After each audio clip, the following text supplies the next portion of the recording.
because I knew that the peace I had known that night so many years ago was not just to be at peace with dying.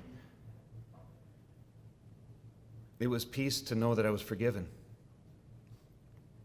I'd been in church my whole life. But if I didn't realize what that peace truly was, then there must be others who don't either. Maybe I could tell them. I handed in my letter of resignation. He said, "Don't do this. Don't be a fool."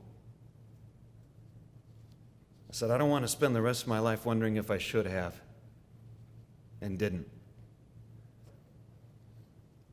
As I walked out and I walked past my unmarked car sitting there in the detective row, I almost threw up. I knew I was a fool.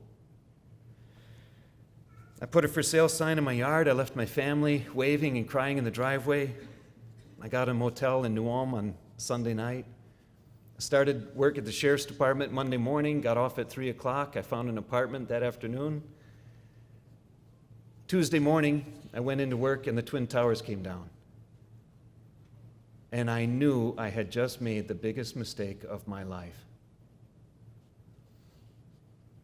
I bought a house that needed a lot of work and moved my family to come with me about Thanksgiving. And I started MLC in January. One night I was getting ready for work and my wife brought me the phone. It was the chief, the former chief deputy from the sheriff's department. I said, "Chief? He never called me one time, ever, for anything." "Well, okay." Maybe a couple times when I was working because something didn't go right. I said, "Chief, you okay?" He said, "I'm waiting for a helicopter to take me to the University of Chicago hospital for a heart transplant, but I don't think I'm going to make it. I want to call to say thanks for that morning in the duck blind, and I love you." I said, "I love you too, Chief." But I didn't. Nobody did. If you caught 3 fish, he caught 30 with his bare hands. He lived so hard, he drank so hard, he smoked and chewed tobacco and drank at the same time. He was the commander of our SWAT unit. He was a man's man. He'd walk past my office in the detective bureau with this real cockiness and say, "You know, you ever want somebody to show you how to duck hunt, just ask me to go with you," and I would. Keep asking. Well, one morning I said, "Okay, Chief, I'll take you, but if you have a heart attack while we're out there, I'm not rowing you in until I'm done."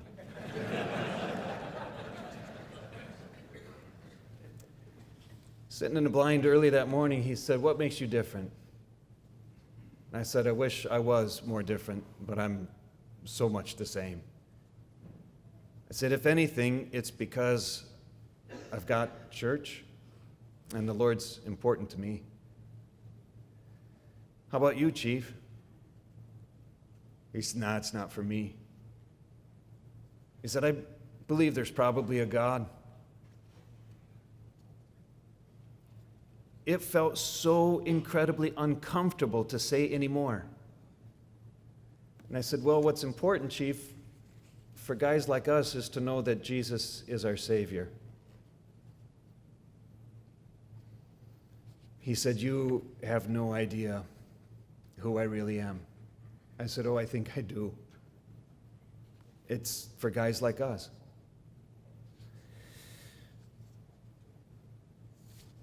When I hung up the phone with Chief, I told my wife I think I might do something stupid. She looked at me like,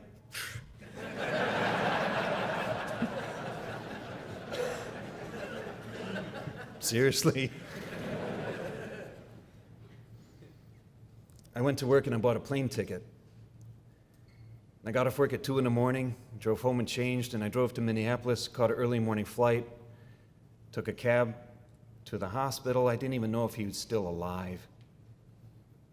And I walked into his room in the ICU. He looked at me, looked at his wife, he looked at me, and he said, I just talked to you. You're in Minnesota. He said, is this real? It's me, Chief. Why would you do this for me? I said, last night you said I love you. And I said, I love you too. But that was just shock. I've never had a grown man say that before. And I got to thinking, if I did,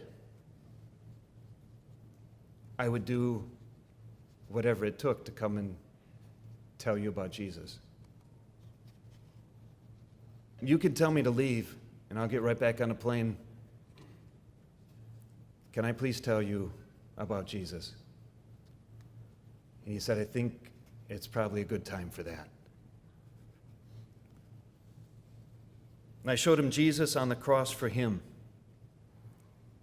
And the Lord grabbed one more.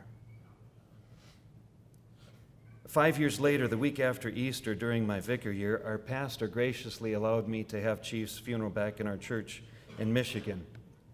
We thought we need a huge facility. And the huge church, packed with law enforcement and state officials from all around the state, heard a by grace through faith sermon that they might never have heard if I hadn't been foolish enough to hop on a plane to make just one visit.